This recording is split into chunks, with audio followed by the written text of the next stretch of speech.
কবরে যদি আগরবাতি, মোমবাতি আর চাদর দেওয়া জায়েজ হতো, জান্নাতুল বাকিতে 10,000 সাহাবীদের মাজার আছে। সুবহানাল্লাহ।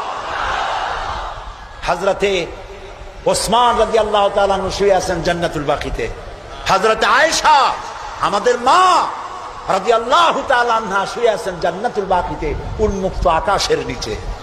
আহারে। হযরতে আব্দুল্লাহ ইবনে মাসউদ রাদিয়াল্লাহু তাআলা আনহু, হযরতে আব্দুল্লাহ ইবনে মাসউদ দেখতে খুব খাটো খোটো ছিলেন, পা ছিল একেবারে ছোট।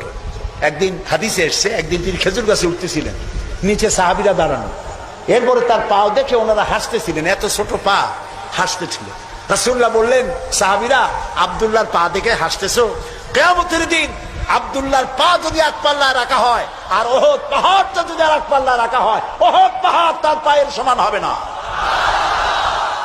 এই হযরতে আব্দুল্লাহ ইবনে মাসউদ রাদিয়াল্লাহু তাআলা আনহু শুয়ে আছেন জান্নাতুল বাকিতে, চাদর নাই, আগরবাতি নাই, মোমবাতি নাই, কিচ্ছু নাই।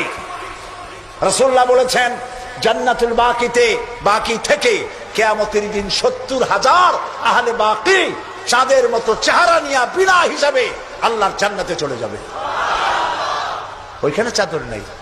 আর আমরা আমাদের দেশের পীর সাহেবদের মাজারে চাদর দিয়ে, আগরবাতি দিয়ে, মোমবাতি দিয়ে সর্বনাশ করছি। প্রিয় ভাই সব, এটি শিরক, এটা জীবনেও আমরা আর করবো না। রাজি আছেন?